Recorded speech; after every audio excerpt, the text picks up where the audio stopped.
শুভ সন্ধ্যা। আজকে আমরা যে বিষয়টা নিয়ে আলোচনা করতে চলেছি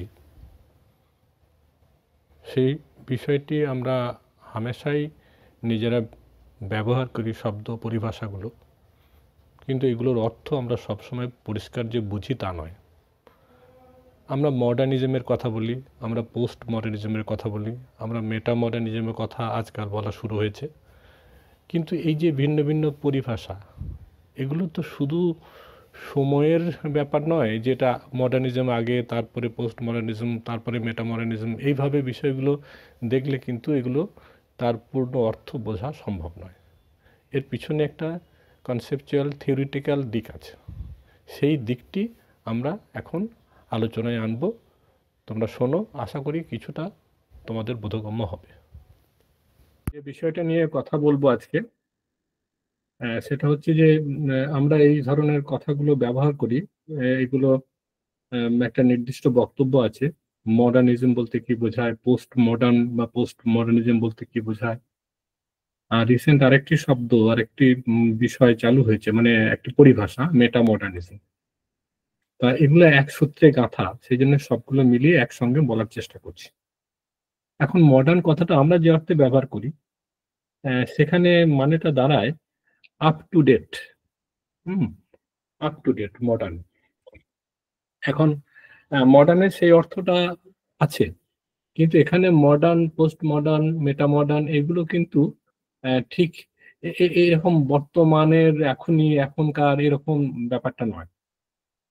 মডার্নিজম বলতে এক বিশেষ ধরনের চিন্তাধারা, এক বিশেষ ধরনের চিন্তাধারাকে বোঝায়, এবং সেই চিন্তাধারা একটা সময়ে শুরু হয়েছে, একটা সময়ে সেটা খুব উচ্চ মানের আমাদের চিন্তা জগৎকে নিয়ন্ত্রণ করেছে।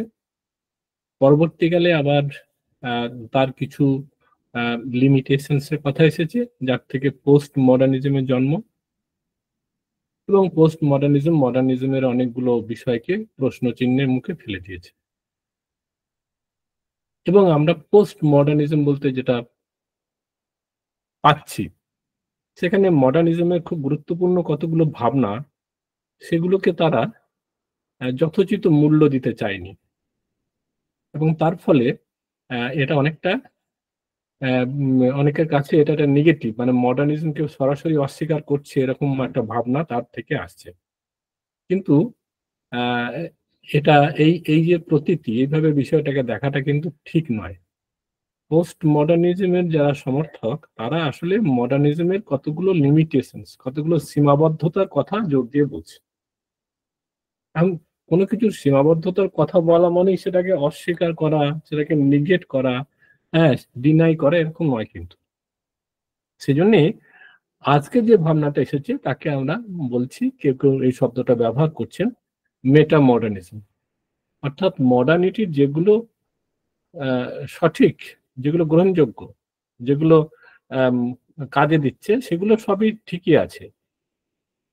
আর পোস্ট মডার্নিজম যেসব সীমাবদ্ধতার কথা বলেছে, সেগুলো এর মধ্যে অন্তর্ভুক্ত হোক। দিয়ে ওরা আরেকটা পরিভাষা ব্যবহার করছে, মেটা মডার্নিজম, যদিও কথাটা খুব বেশি চালু এখনো হয়নি। তা যাই হোক, মডার্নিজম বলতে কি বোঝায়? Modernism is A philosophical, religious, aesthetic এবং লিটারেরি তো বটে, that arose from broad transformation in the West during the late 90s, 90th and early 20th century. আহ, এখন তার আগেও আমরা যেমন ডেকার্টকে মডার্ন ফিলসফার বলি, তার আগেও মডার্নিটির, মডার্নের ধারণা ছিল। কিন্তু সেই মডার্নিজমটাকে পূর্ণ মাত্রায় আমরা লক্ষ্য করছি 19th সেঞ্চুরিতে, অর্থাৎ 1801 থেকে শুরু করে, হ্যাঁ, আর্লি 20th সেঞ্চুরি পর্যন্ত।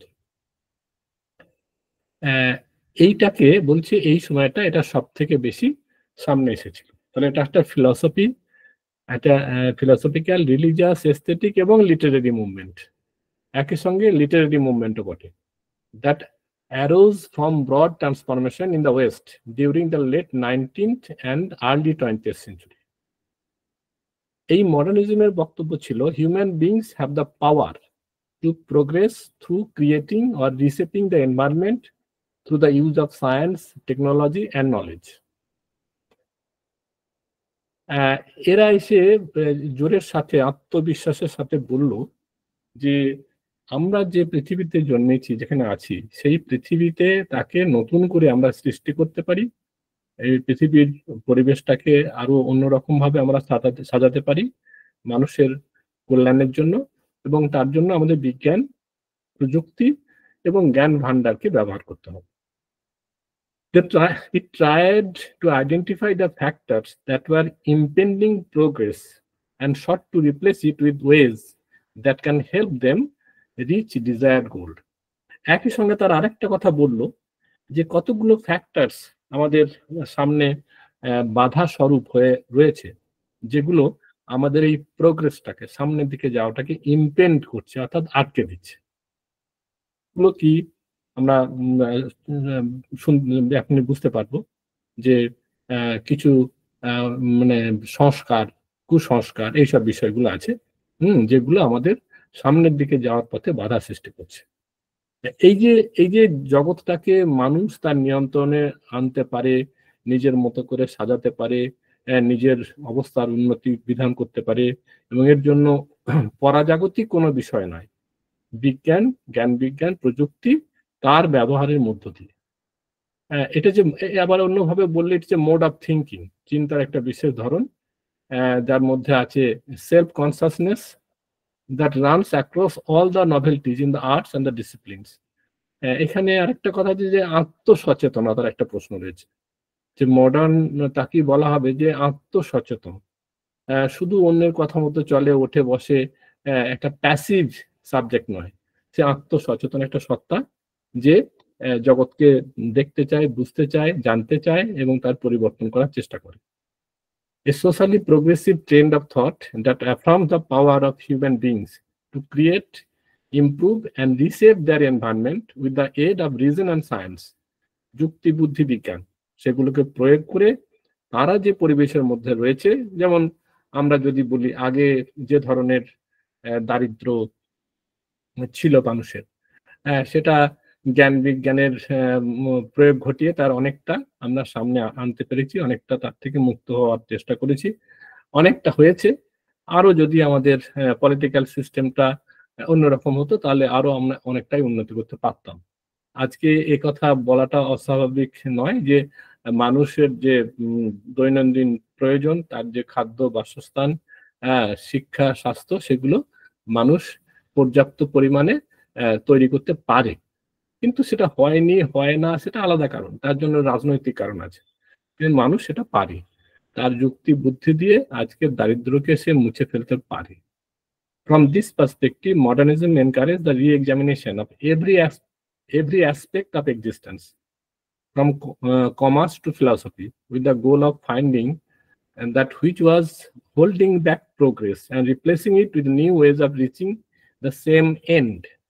কোন কোন জিনিসগুলো আমাদের সামনের দিকে এগিয়ে যাওয়াটাকে আটকাচ্ছে, সেটাকে আইডেন্টিফাই করা এবং সেগুলোকে সরিয়ে দিয়ে সামনের দিকে যাওয়া। আমাদের যে লক্ষ্য উদ্দেশ্য যে মানুষকে, মানবতাকে, মানব সভ্যতাকে উচ্চতর পর্যায়ে নিয়ে যাওয়া, যেখানে মানুষ সুস্থ স্বাভাবিকভাবে জীবনযাপন করতে পারবে এবং তার ন্যূনতম তার যে প্রয়োজনগুলো সে মেটাতে পারবে।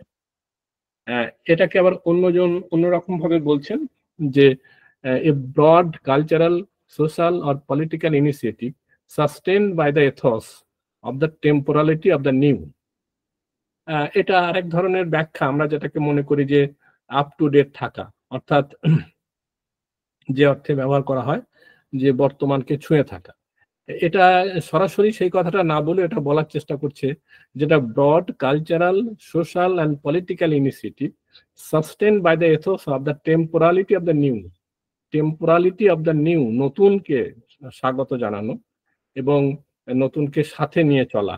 হ্যাঁ, যেমন আজকের দিনে জ্ঞান বিজ্ঞানের উন্নতি আরেকটা ধাপে আমরা পৌঁছে গেছি। হ্যাঁ, আজকে তোমার আর্টিফিশিয়াল ইন্টেলিজেন্স, রোবোটিক্স অনেক দূরে আমাদের পৌঁছে দিয়েছে, তো সেটাকে নিয়ে আবার সামনের দিকে যাওয়া। They often search for a metaphysical center but experience its collapse.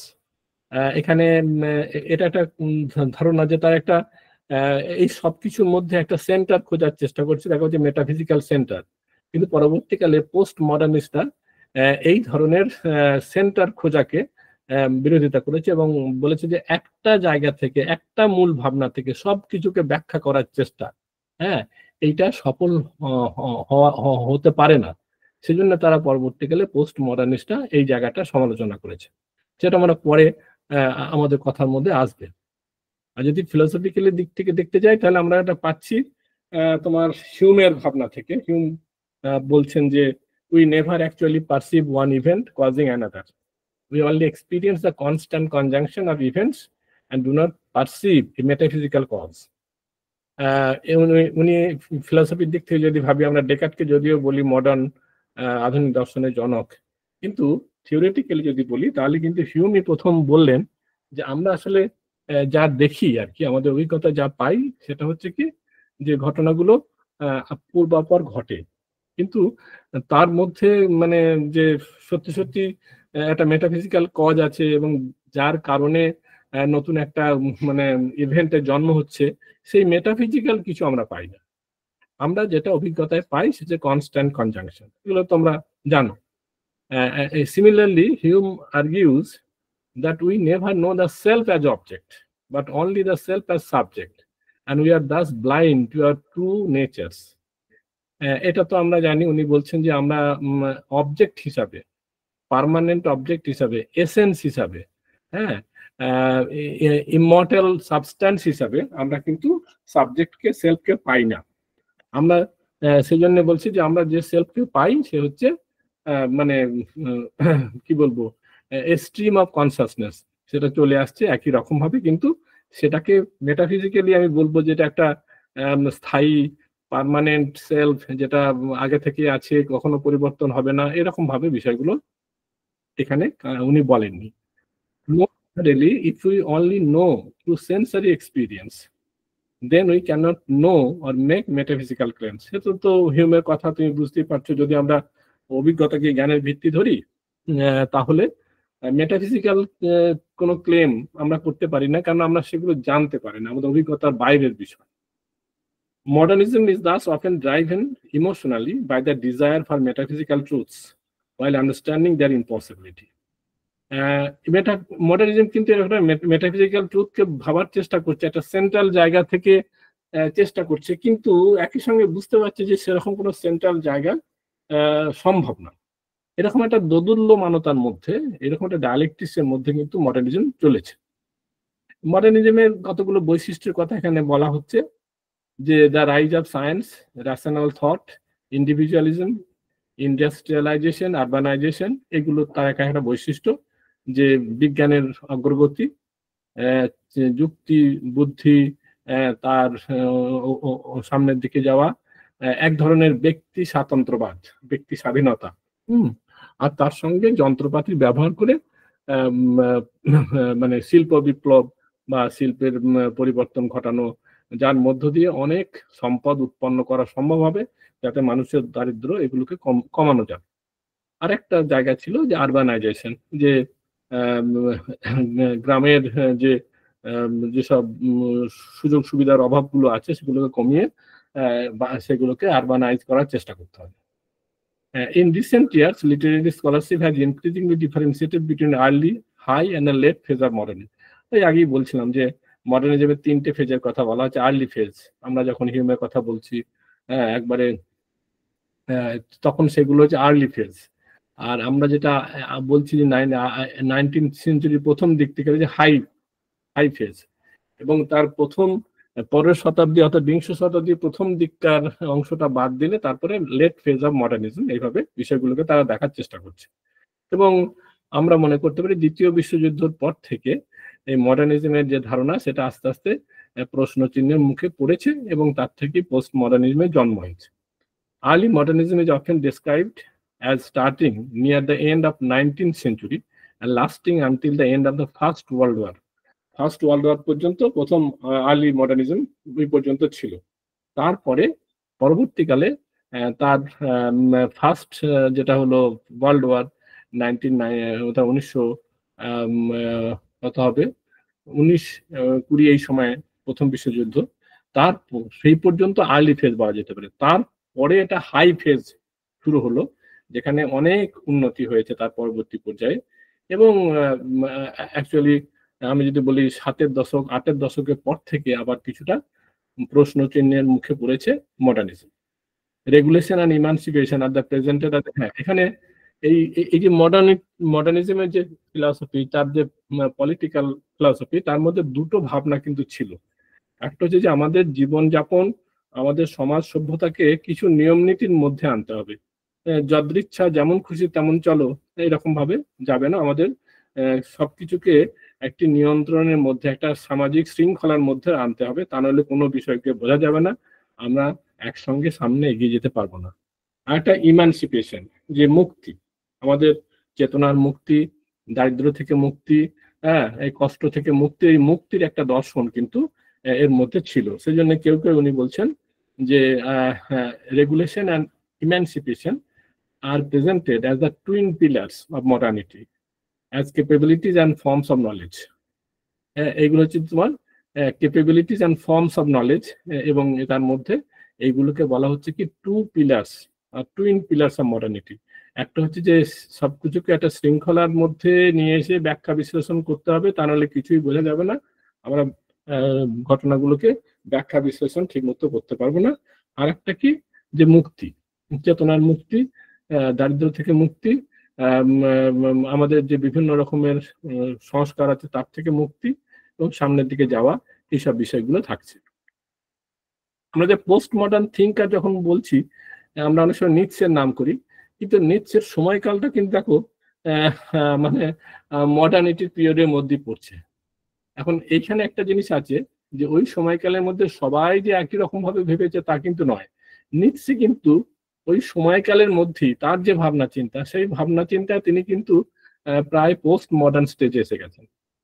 সেজন্য এটা একটা সাধারণ ব্যাখ্যা, বেশিরভাগ মানুষ চিন্তা ভাবনাটা এরকম ছিল, কিন্তু তার মধ্যে কিছু ব্যতিক্রমী চরিত্র ছিল, তারপর নিচ্ছে 1844 থেকে 1900 সাল, ওই সময়ে তার যে ভাবনা চিন্তা সেটা কিন্তু আসলে পোস্ট মডার্ন থিঙ্কিং, এবং মডার্নিটির যে মূল ভাবনা, সেগুলোকে তিনি কিন্তু অতিক্রম করে যাওয়ার চেষ্টা করেছেন, যার মধ্যে উইল টু পাওয়ারের ধারণা, তারপরে তোমার ওই যে তোমার দাস স্লেভ মরালিটি, এইসব যে ধারণা, সেগুলোকে অতিক্রম করে যাওয়ার একটা চেষ্টা আছে, এবং যার মধ্য দিয়ে কিন্তু পোস্ট মডার্নিজমের একটা সূত্র, একটা সুর, হ্যাঁ, একটা বীজ কিন্তু তার মধ্যে ছিল। Postmodernism relies on critical theory, which considers the effects of ideology, society, and history on culture. এটা কিরকম বলছে, পোস্ট মডার্নিজম আসলে একটা ক্রিটিক্যাল অ্যাপ্রোচ। মডার্নিটির মধ্যে এক ধরনের রেশনালিটি ছিল, যে সামনের দিকে এগিয়ে যেতে হবে, এই করতে হবে, সেই করতে হবে, এরকম ছিল।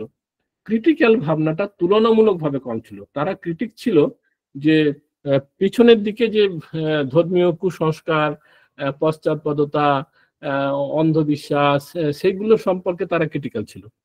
কিন্তু পোস্ট মডার্নিস্টরা তাদের ক্রিটিসিজম হচ্ছে কি মডার্নিজমের উপর, মডার্নিস্ট ভাবনার মধ্যে কোথায় কোথায় ত্রুটি বিচ্যুতি আছে সেগুলো। সেই জন্য realise on critical theory which consider the effects of ideology, society and history and culture.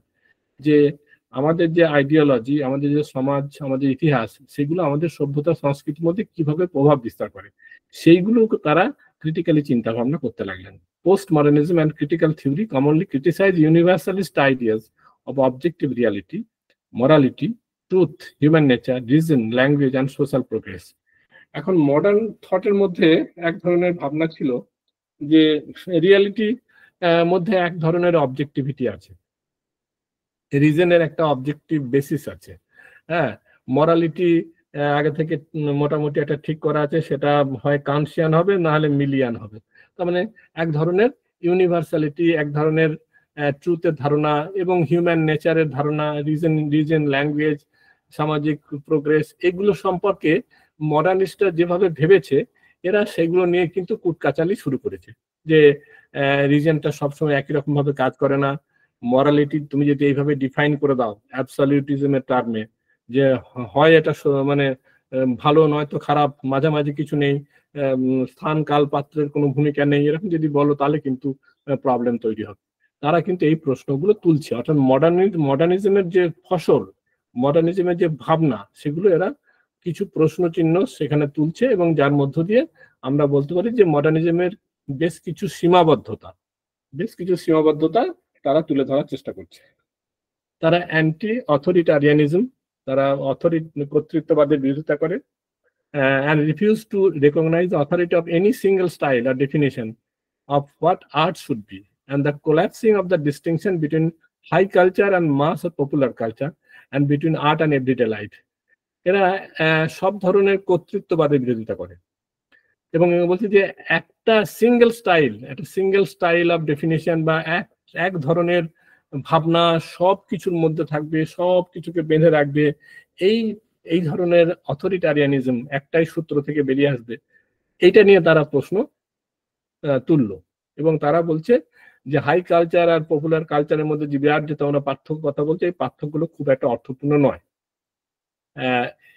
এই পোস্ট মডার্নিজমকে আমরা একটা বলবো যে movement is an attitude or a mood, but not a systematic thing where we can develop concepts and relationships, precisely what the postmodernists are against. এখন এখানে একটা জিনিস মনে রাখতে হবে, পোস্ট মডার্নিজম একটা মুভমেন্ট তো বটেই, একটা মুড, একটা অ্যাটিটিউড বটে, এবং তারা মডার্নিজমের অনেক কিছু বিষয়কে প্রশ্ন চিহ্নের মুখে ঠেলে দিচ্ছে, সব ঠিক আছে, কিন্তু তারা কোনো সিস্টেমেটিক মানে স্ট্রাকচার তাদের ভাবনার মধ্যে থাকছে না। তারা শুধু প্রশ্নই তুলছে, তারা কিছু সীমাবদ্ধতার কথা বলছে, কিন্তু তারা এটাকে বাদ দিয়ে নতুন একটা স্কিম অফ থট আমাদের সামনে যে হাজির করতে পেরেছে তা কিন্তু নয়। হ্যাঁ, সেই জন্য তারা যেগুলোর বিরোধিতা করছে তার পরিবর্তন, তার মানে রিপ্লেসমেন্ট, তার ঠিক উত্তর বা তার মতো একটা বিকল্প কনসেপচুয়াল স্কিম তারা কিন্তু দিতে পারছে না। সেখানে কিন্তু পোস্ট মডার্নিজমের নিয়ে সমস্যা রয়েছে।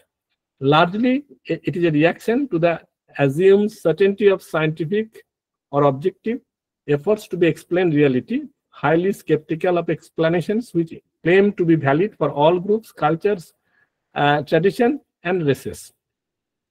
তারা আসলে যেটা করতে চাইছে যে মডার্নিস্টরা এরকম ভেবেছে যে বিজ্ঞানের মধ্যে একটা সার্টেনটি আছে, বিজ্ঞান এক ধরনের অবজেক্টিভিটি জন্ম দেয় এবং রিয়ালিটিকে তারা ব্যাখ্যা করতে পারে, এই ধরনের একটা তারা মানে এক ধরনের অ্যাজিউম সার্টেনটি বলা হচ্ছে, যে এগুলোর মধ্যে একটা নিশ্চয়তা আছে, এগুলোর মধ্যে একটা ভিত্তি আছে, এরকম ভাবেই আমাদের চলতে হবে। এই যে শক্তপোক্ত একটা ভিত্তি, শক্তপোক্ত একটা আত্মবিশ্বাসের নিয়ে চলা যে মডার্নিজম, এইগুলো নিয়ে তার একটা রিয়াকশন, তার একটা বলছে যে তোমরা বলছি আমরা একটা ব্যাখ্যা দেবে, যে ব্যাখ্যা সব মানুষের জন্য, চিরকালের জন্য, সব সংস্কৃতির জন্য, সব ট্র্যাডিশনের জন্য, সব জাতির জন্য কাজে লাগবে, ভ্যালিড হবে একই রকম ভাবে, এমন কিন্তু কিছু হতে পারে না, এমন কিছু হওয়া সম্ভব নয়। তার মানে কি, যে একটা সেন্ট্রালিটি অফ থট যার মধ্যে সায়েন্স, রিজন, অবজেক্টিভিটি এইসব বিষয়গুলো আছে, সেইগুলোকে তারা বলছে যে সব ক্ষেত্রে স্থান, কাল, পাত্রের একটা সুযোগ আছে, ব্যাপার আছে, সেজন্য তোমার একই রকমের ভাবনা, একই ধরনের মোড অফ থিঙ্কিং সর্বস্তরে, সব জায়গায়, সব সংস্কৃতিতে একই রকম ভাবে কাজ করবে না। তারা আসলে যেটা করতে চাইছে, the limitations and lackings of modernism, they are demonstrating the limitations and lackings of modernism, অর্থাৎ মডার্নিজমের যে লিমিটেশনস, কিরকম লিমিটেশনস তারা ভেবে নিচ্ছে যে বিজ্ঞান যেভাবে চলছে, সেইভাবেই আমাদের অগ্রসর হতে হবে, বিজ্ঞানের মধ্যে কোনো অনিশ্চয়তা নেই, হ্যাঁ, এগুলো অবজেক্টিভ থিঙ্কিং। এটা এরকম নয় যে তারা বলছে যে বিজ্ঞান শেষ হয়ে গেছে, আজকেই শেষ, তা বলবে না, কিন্তু বিজ্ঞান মনস্কতা, বিজ্ঞানের অগ্রগতি, সেগুলো সম্পর্কে তারা খুব বেশি আশাবাদী হয়েছিল। এরা প্রশ্ন তো যে অতটা আশাবাদী হওয়ার মতো নয়, জ্ঞান বিজ্ঞানের চর্চার মধ্যেও অনেক বিষয় আছে যেগুলো স্থান, কাল, পাত্র এসবকে অপেক্ষা করে। তার মানে তারা আসলে বলতে চাইছে যে মডার্নিজমের মধ্যে যে লিমিটেশনস আছে বা কিছু ল্যাকিংস আছে, সেটাকে তারা তুলে ধরার চেষ্টা করছে। এখানে অনেকগুলো দার্শনিকের কথা আমরা বলি, হ্যাবারমাসের নাম তোমরা শুনবে, ইয়র্গেন হ্যাবারমাস ওনার নাম। উনি বলছেন যে আমরা যে ডিসকার্সিভ থিঙ্কিং এর মধ্যে আছি বা ক্রিটিক্যাল অথরিটির মধ্যে আছি, তার থেকে বেরিয়ে আসতে হবে। হ্যাঁ, তার মানে ডিসকার্সিভ থিঙ্কিং কোনগুলো বলে, যে ধরনের চিন্তার মধ্যে একটা একটা লজিকের মতো আন্ডারলাইং একটা যোগসূত্র আছে, যে কতগুলো নিয়ম নীতি তার একটা সমষ্টি, এবং সেটাকে ওই বাঁধা ধরা একটা ব্যবস্থা, একেবারে ডিসকার্সিভ থিঙ্কিং। হ্যাবারমাস বলছেন এই ডিসকার্সিভ থিঙ্কিং কে বলে এটাকে এইভাবে ভাবাটা ঠিক নয়, কেননা এইগুলোর মধ্যে অনেক কিছু বিষয় আছে যেগুলো নিয়ে প্রশ্ন উঠতে পারে। an empty formalistic incantation of an undetermined authority।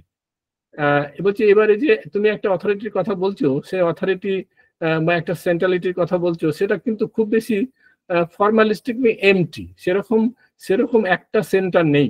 হ্যাঁ, এবং উনি বলছেন একটা ডিসকন্টিনিউটি আছে, যে সবকিছু ভাবনার মধ্যে একটা ডিসকন্টিনিউটি আছে, কোথাও কোথাও সেটা মিলছে, কোথাও কোথাও মিলছে না। কিন্তু মডার্নিস্টরা তারা কিন্তু বলছে না, সবকিছুর মধ্যে যুক্তি আছে, সবকিছুর মধ্যে বিজ্ঞান আছে, সবগুলো একটা সূত্র আছে, যে সূত্র দিয়ে এইগুলোকে ব্যাখ্যা করা যাবে। এরা বলছে যে এরকম হয় না, স্থান কাল পাত্রের বিষয়টাকে সমান গুরুত্ব দিতে হবে। লিওতার্ড বলে আরেকজন পোস্ট মডার্নিস্ট থিঙ্কার, তিনি বলছেন, তিনি অনেক কথা তুলেছেন। তিনি অবশ্য অ্যান্টি মডার্নিজম তো ননই, তিনি বলছেন যে মডার্নিজমকে আরো এগিয়ে যেতে হবে, এবং সেই এগিয়ে যাওয়ার পথে মডার্নিজমকে নতুন করে লিখতে হবে, রিরাইটিং অফ মডার্নিটি।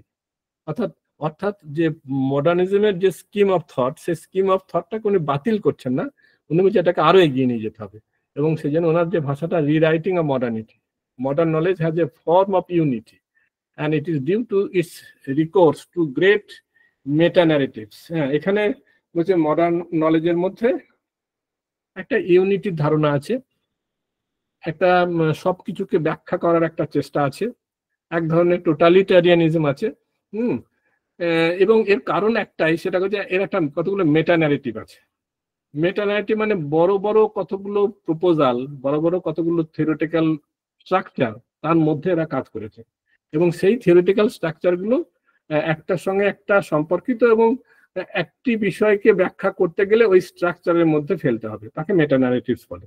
যেমন ধরো আমি যদি বলি যে মার্কসিজম একটা মেটা ন্যারেটিভ, এবং মার্কসিজম কি করে আমাদের চিন্তা চেতনা, রাজনীতি, দর্শন, সবকিছুকে তারা একরকম ভাবে ব্যাখ্যা করে। অর্থাৎ মার্কসিজম একটা মেটা ন্যারেটিভ, সে আমাদের জীবন জীবিকা সব দিকগুলোকে ওই কতগুলো প্রিন্সিপাল দিয়ে ব্যাখ্যা করার চেষ্টা করে। এদের বক্তব্য হবে যে এই যে মেটা ন্যারেটিভ, সেই মেটা ন্যারেটিভ দিয়ে সবকিছুকে ব্যাখ্যা করতে গেলে অনেক জিনিস বাদ পড়ে যেতে পারে, এক ধরনের রিডাকশনিজম সামনে আসে। সেজন্য এরা মেটা ন্যারেটিভ ধারণাটাতে একটু আপত্তি করছে। তারা বলছে যে আমাদের ন্যারেটিভ গুলো খন্ড খন্ড, ছোট ছোট ন্যারেটিভ, সেই খন্ড খন্ড ন্যারেটিভ দিয়ে আমাকে বিষয়টাকে দেখতে হবে। তুমি একটাই ইউনিফাইং মেটা ন্যারেটিভ দিয়ে সবকিছুকে ব্যাখ্যা করা, এটা ঠিক হবে না। তিনটে মেটা ন্যারেটিভের কথা আমরা এখানে পাচ্ছি আর কি, যারা এরা প্রশ্নগুলো তুলছে মডার্নিজম সম্পর্কে। দ্য ইমানসিপেশন অফ হিউম্যানিটি, তারা বলছে যে মানবের মুক্তির জন্য মডার্নিটি, অর্থাৎ তাদের যে মূল ভাবনা ইমানসিপেশন হিউম্যানিটি, একটা এনলাইটেনমেন্ট, যে যুক্তি তর্ক, যুক্তি দিয়ে সবকিছুকে বিচার করা, যুক্তির আলোতে, যুক্তি বিজ্ঞানের আলোতে সবকিছুকে দেখা চেষ্টা, তাকে এনলাইটেনমেন্ট বলছি আমরা। আর একটা টেলিওলজি অফ দ্য স্পিরিট, অর্থাৎ এখানে স্পিরিট কথাটা হচ্ছে অনেকটা হেগেলিয়ান সেন্সে, যে মানব সভ্যতা বা মনুষ্যত্ব বা মানবতা সে একটা উন্নততর অবস্থার দিকে যাওয়ার চেষ্টা করছে, তার একটা উদ্দেশ্যমুখীনতা আছে, সে একটা মানে চূড়ান্ত অবস্থার দিকে সে যেতে চাইছে, এটাকে বলা হচ্ছে টেলিওলজি অফ দ্য স্পিরিট। আর হারমেটিক্স অফ মিনিং হিস্টোরিসিজম, এবং এখানে মিনিং সম্পর্কে অনেক প্রশ্ন উঠছে, যে আমরা যে বিষয়গুলোকে যেভাবে দেখি তার একটাই অর্থ নেই, একাধিক অর্থ থাকতে পারে। এবং সেখানে আরেকটা প্রশ্ন তারা তুলেছে, যেটা আমরা পাচ্ছি হিস্টোরিসিজম, যে সবকিছুর মধ্যে একটা স্থানকাল পাত্রের গল্প আছে, এবং মিনিংটাকে একটাই মিনিং।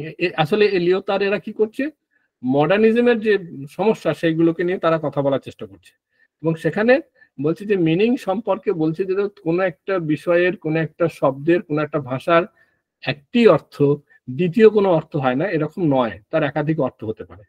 আর একটা হিস্টোরিসিজমের কথা এরা জোর দিয়ে বলছে, যদিও মার্কসিজম ও হিস্টোরিসিজমে বিশ্বাস করে, যে স্থান কাল পাত্র অনুসারে বিষয়গুলোকে বিবেচনা করতে হবে। তুমি স্থান কাল পাত্রের ঊর্ধ্বে গিয়ে ইউনিভার্সাল, চিরন্তন এইরকম ভাব যে দেখানোর চেষ্টা করছে সেটা ঠিক নয়।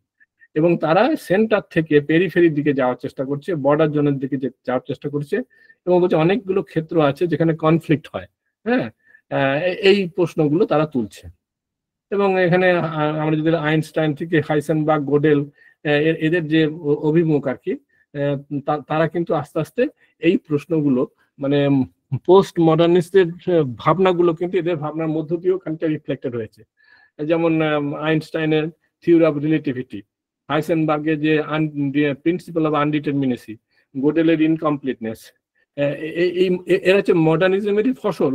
মডার্নিজম থেকে এদের ভাবনা, কিন্তু সেই মডার্নিজমের মধ্যে কাজ করতে করতে তাদেরই বক্তব্যের মধ্য দিয়ে সূত্র কিছু বেরিয়ে এসেছে যেগুলো বলছে যে তোমরা যেভাবে সবকিছুকে অবজেক্টিভ বলছো, এটাই শেষ কথা বলার চেষ্টা করছো, এটা এতটা সহজ, এতটা লিনিয়ার নয়। এর অনেক আপ ডাউন আছে, অনেক গ্যাপ আছে, ইরেশনালিটি গ্যাপ আছে, অনেক কিছু ব্যাখ্যা নেই, কতগুলো এরিয়া আছে, গ্রে এরিয়া আছে, এইগুলোকেও মানতে হবে। এবং এইভাবে কিন্তু পোস্ট মডার্নিজম সামনে আসছে। অন্যভাবে যদি বলি, post modernism is A catch all term for the ideas and cultural currents that have increasingly challenged the standard modern worldview. Standard modern worldview, at least from the late 60s and onwards. Postmodernism মূলত সামনে আসছে late 60s and onwards. 1965 থেকে post মডার্নিজমের কথাবার্তাগুলো আস্তে আস্তে সামনে আসতে শুরু করে, এবং এটা সামনে আসে, আরো সামনে আসে, সেটা হচ্ছে তোমার সোভিয়েত ইউনিয়নের পতনের পর থেকে। তাই বলছি post modernism is A catch all term for the ideas and cultural currents that have increasingly challenge the standard modern world view. Standard modern world view, যারা যুক্তি দিয়ে, বিজ্ঞান দিয়ে সবকিছুকে বোঝার চেষ্টা করে, সবকিছুর মধ্যে ইউনিফাইং প্রিন্সিপালস বোঝার চেষ্টা করে, হ্যাঁ, সব মানুষের জন্য একটা উন্নততর ব্যবস্থার কথা ভাবে, এই যে স্ট্যান্ডার্ড মডার্ন ওয়ার্ল্ড ভিউ, সেটাকে চ্যালেঞ্জ করছে। এবং তারই জায়গা থেকে পোস্ট মডার্নিজম সামনে আসছে, হচ্ছে an academic school of thought। যদি আপনি পোস্ট মডার্ন বলছে, but post modernism is not really an academic school of thought. Usually when people speak of post modernism, they have in mind the French post structuralist thinkers। হ্যাঁ, একটা কথা কিন্তু একই সঙ্গে বলা হচ্ছে যে মডার্নিজম কিন্তু একটা একাডেমিক স্কুল অফ থট। তাদের নির্দিষ্ট কতগুলো কনসেপ্ট ক্যাটেগরিজ আছে, এবং সেই কনসেপ্ট ক্যাটেগরি, সেন্ট্রাল আইডিয়া, সেগুলো দিয়ে তারা সবকিছুকে বোঝার চেষ্টা করে। তারা এমনি মানে ছড়িয়ে ছড়িয়ে কিছু কথা তারা বলে না। কিন্তু তার সমালোচনা করতে গিয়ে পোস্ট মডার্নিস্টটা কিন্তু কোনো একাডেমিক স্কুল অফ থট কিন্তু সামনে আনতে পারছে না যে আমাদের এটা বিকল্প, আপনি যা যা বলছেন আমাদের সবটা নিয়ে আমাদের এটা বিকল্প দিতে পারছেন। এবং সেই জন্য এখানে পোস্ট স্ট্রাকচারালিজমের সঙ্গে এটাকে তুলনা করা হয়েছে। It suffices to say that postmodernism does not believe in progress in the modernist sense.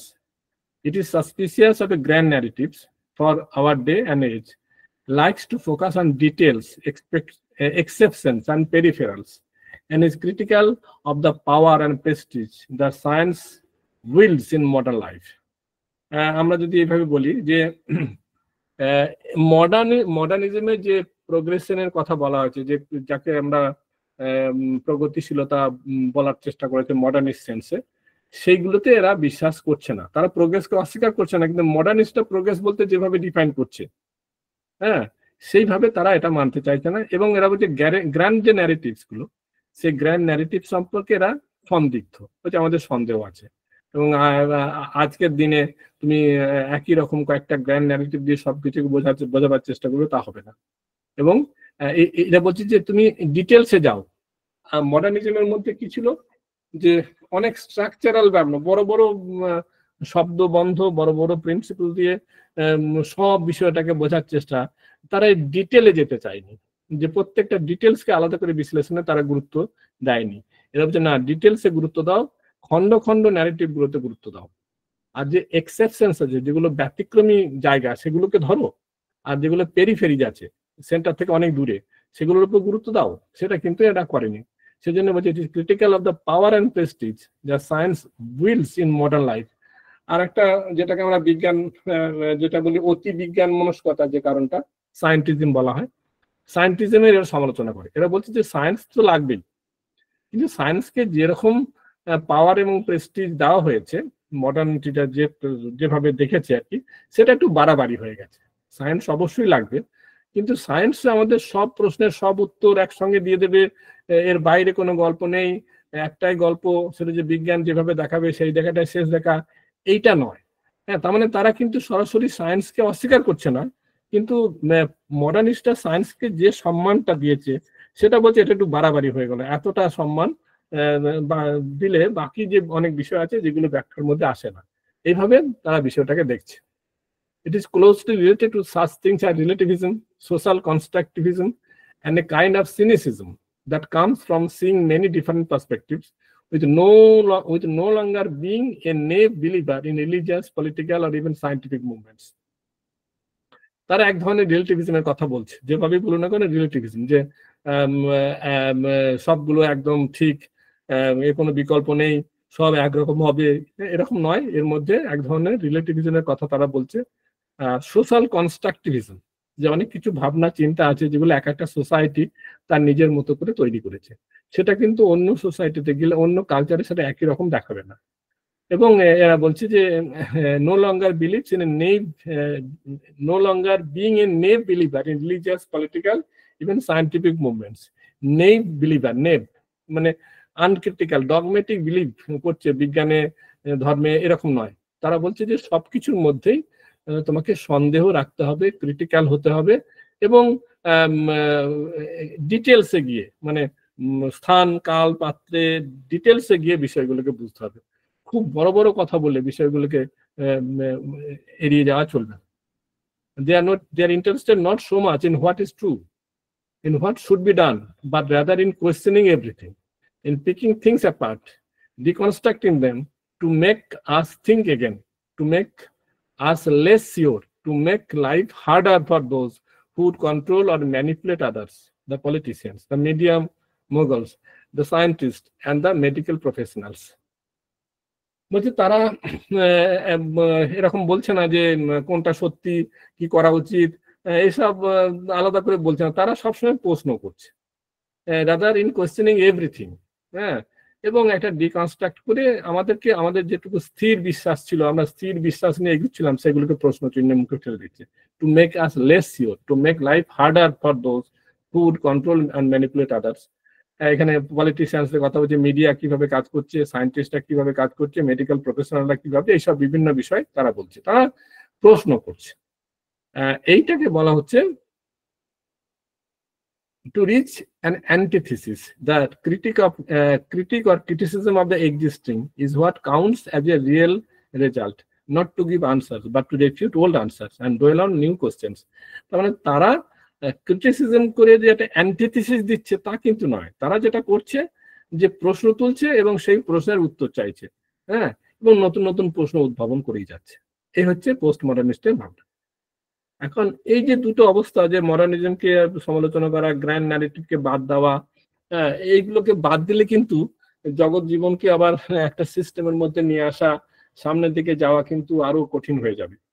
এখন যে জায়গাটা এরা মেটা মডার্নিস্টরা বলছে যে পোস্ট মডার্নিজমের যে ভাবনাগুলো সঠিক সেগুলোকে আমাদের থাকবে, এবং পোস্ট মডার্নিস্টরা যে ভাবনাগুলো, যে প্রশ্নগুলো তুলেছে সেই প্রশ্নগুলোকে আমাকে অ্যাড্রেস করতে হবে।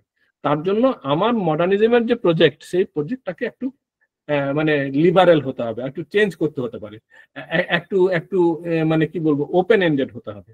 সেই জায়গাতে সেই ভাবনাটাকেই বলা হচ্ছে meta modernism. Meta modernism is a new coinage. Meta means after in old Greek, just like post does in Latin. So it is the same word as postmodernism basically, but the connotations are different. The meta prefix brings to mind such things as meta discussion, that is a discussion about the discussion, and a meta theory, which is theory about theories. So the meta modern cultural phase somehow brings with it a bird's eye on the modern life, and it begins to reflect more deliberately upon it to try to shape it. তার মানে এরা বলছে যে মডার্নিজমের যে ভাবনাগুলো, সেগুলো বাদ দেওয়া যাবে না, সেগুলোকে তুমি সবটাই সমালোচনা করে করতে পারো, প্রশ্ন উঠতেই পারে, সেই প্রশ্নের উত্তর খুঁজতে হবে, কিন্তু পুরোটাকে বাদ দিয়ে নতুন একটা জায়গায় পৌঁছানো যাবে তা কিন্তু নয়। সেই জন্য তারা বলছে যে metamodernism is a cultural phase what comes after post modernism, but it does so by being more post modern than post modernism. হ্যাঁ, they are more post modern than post modernism. তার মানে তারা এই পোস্ট মডার্নিজম তো একটা থিওরির মতো, একটা ভাবনা চিন্তার ধরন, তাকে পোস্ট মডার্নিজম বলছে। They R more post modern, অর্থাৎ মডার্নিটির যে প্রশ্ন, যে জায়গাগুলো ছিল সেগুলো সম্পর্কে যেসব প্রশ্ন উঠছে সেই প্রশ্নগুলো নিয়ে তারা ভাবিত, কিন্তু সেটা একটা থিওরি হিসাবে, বিকল্প হিসাবে সামনে চলে আসবে, সামনে মানবে তারা, তা কিন্তু নয়। সেই জন্য বলছে they are being more post modern than post modernism. Metamodernism sees itself as a synthesis of modernism and post modernism. কেউ কেউ বলছেন এখানে metamodernism oscillates between modernism and post modernism. To oscillate means to move back and forth like a wave. You may remember the word from physics class. I would best quote Vermanuel and van der Akker. Ontologically, metamodernism oscillates between the modern and the postmodern. It oscillates between a modern enthusiasm and a postmodern irony, beyond hope and melancholy, between naivete and knowingness, empathy and apathy, unity and plurality, totality and fragmentation, purity and ambiguity.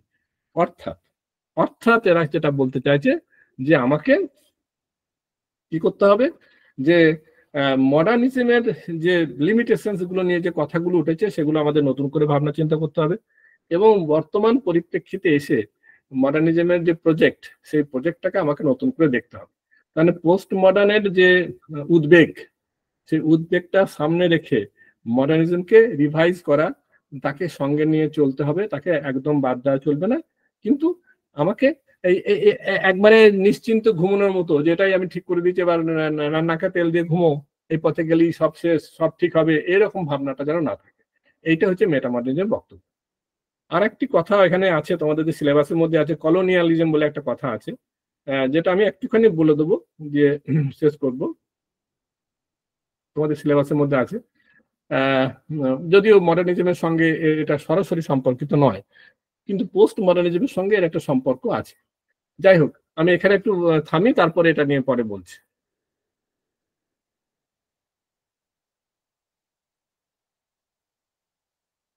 হ্যাঁ, এই যে কথাগুলো বললাম এগুলো কিছু বোঝা গেল? মানে modernism, post modernism, meta modernism. Modernism মানে কতগুলো মৌলিক ভাবনা, কতগুলো গ্র্যান্ড ন্যারেটিভ, কতগুলো বড় বড় বড় কনসেপচুয়াল স্কিম তারা সাপ্লাই দিয়েছে, এবং সেগুলোর মধ্য দিয়ে জগৎকে, জীবনকে বোঝা, এবং তার মধ্যে বিজ্ঞান, প্রযুক্তি, যুক্তি এইগুলোর একটু আধিপত্য আছে, এবং যুক্তিকে সেন্টারের মধ্যে রেখে ভাবা, এই ব্যাপারগুলো ছিল। পোস্ট মডার্নিস্টরা এসে প্রশ্ন তুলে যে তুমি যেভাবে ওই কতগুলো সাধারণ বড় বড় কথা বলে বিষয়গুলোকে বোঝার চেষ্টা করছি, বিষয়গুলো অতটা সহজ সরল একরৈখিক নয়, এর অনেক লুজ এন্ডস আছে, অনেক স্থানকাল পাত্র প্রশ্ন রয়েছে, এবং সব সভ্যতা, সব সমাজে সবকিছু সমানভাবে গ্রহণযোগ্য হবে তা নয়। আমরা যতটা বিজ্ঞানকে গ্রহণ করতে পেরেছিলাম আবার পিছিয়ে যাচ্ছি, বাংলাদেশ ততটা গ্রহণ করতে পারেনি, অন্য দেশগুলো অন্যরকম ভাবে চলছে। এই যে বিভিন্ন রকমের বৈচিত্র্য, সেই সব প্রশ্নগুলো তারা কিন্তু তুলছে। এটা হচ্ছে পোস্ট মডার্নিজম। পরবর্তীকালে এখন ভাবনাটা বলছে যে তুমি পোস্ট মডার্নিজম, তারা নতুন কোনো বিকল্প তারা হাজির করছে না, তারা শুধু ফুট কাটছে আর কি, প্রশ্ন তুলছে। প্রশ্নগুলো অনেক ক্ষেত্রে রেলিভেন্ট হতে পারে, কিন্তু ঠিক আছে, তাহলে মেটা মডার্নিজম বলতে চাইছি যে post modern anxiety, post modern অ্যাংজাইটিটাকে আমাকে রাখতে হবে। তারা যে প্রশ্নগুলো তুলেছে সেই প্রশ্নগুলো উত্তর খুঁজতে হবে, এবং আজকের যুগে দাঁড়িয়ে আমাকে ওই মডার্নিজমের প্রজেক্টগুলোকে নতুন করে রিভাইজ করতে হবে, এবং সেগুলোকে বাদ দিয়ে নয়, সেগুলোকে নতুন মডিউলে সাজাতে হবে। এইভাবে ওদের বক্তব্য।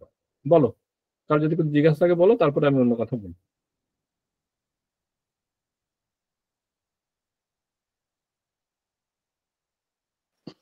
স্যার, হ্যাঁ বলো।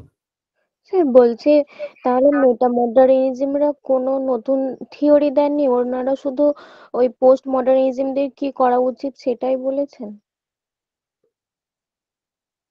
হ্যাঁ, মেটামডার্নিজম একবারে নতুন একটা ভাবনা, সেখানে তারা বলছে যে অনেকের ধারণা হচ্ছে যে পোস্ট মডার্নিস্টটা বোধহয় মডার্নিজমের সবকিছুকে অস্বীকার করছে, এবং এরকম একটা টেন্ডেন্সি অনেকের মধ্যে দেখা দিয়েছিল যে ওরা যা বলেছে সব ভুল, আবার নতুন কিছু চায়। কিন্তু পোস্ট মডার্নিস্ট নতুন কিছু ভাবনা, নতুন কিছু বিকল্প, মানে এর যোগ্য বিকল্প কিছু দিতে পারেনি। ধরো মার্কসিজমের কিছু লিমিটেশনস আছে, ক্যাপিটালিজমের কিছু লিমিটেশনস আছে, সোশ্যালিজমের কিছু লিমিটেশনস আছে, তারপরে তোমার সেকুলারিজম নিয়ে প্রশ্ন আছে। এই প্রশ্নগুলো যে আছে সেটা মডার্নিস্টরা আগে অতটা বুঝতে পারেনি। পোস্ট মডার্নিস্ট এসে বলে দেখো এগুলো নিয়ে প্রশ্ন আছে। আজকের দিনে ধরো সেকুলারিজম বাজারে চলছে না, অথচ ভাবটা এমনই যে ধর্মভিত্তিক রাষ্ট্রবোধ অনেক ভালো সেকুলারিজম থেকে, কিন্তু ঘটনা মোটেই তা নয়। তাহলে এই যে পোস্ট মডার্ন যে প্রশ্নগুলো তো, সেই প্রশ্নগুলোকে মাথায় রেখে এরা বলছে মডার্নিজমের সবকিছু ভুল ছিল না। মডার্নিজমকে আজকের দিনের পরিপ্রেক্ষিতে তার ভাবনা চিন্তাগুলোকে কিছুটা রিভাইজ করা, কিছুটা রিমডেল করা দরকার হতে পারে। কিন্তু গ্র্যান্ড ন্যারেটিভটা পুরো বাদ দিলে, সব বিচ্ছিন্ন বিচ্ছিন্ন ঘটনা, কারোর সঙ্গে কোনো কানেকশন নেই, এই মর্মে এইভাবে অগ্রসর হলে কিন্তু বিজ্ঞান প্রযুক্তির উন্নতি বা মানব সভ্যতার উন্নতি কিন্তু ধাক্কা খাবে। সেই জায়গাটায় তারা একটা সমঝোতা সূত্র খোঁজার চেষ্টা করছে। বুঝতে পারছো? হ্যাঁ স্যার। স্যার মেটা মডার্নিজমের তাহলে থিঙ্কার হিসেবে কারোর নাম বললেন না, ওটা কাকে রাখবো? এইগুলো না ওইরকম ভাবে এখনো ডেভেলপ করেনি। হ্যাঁ, ও আস্তে আস্তে জানা যাবে আর কি। বলো, আর কে কিছু বলবে?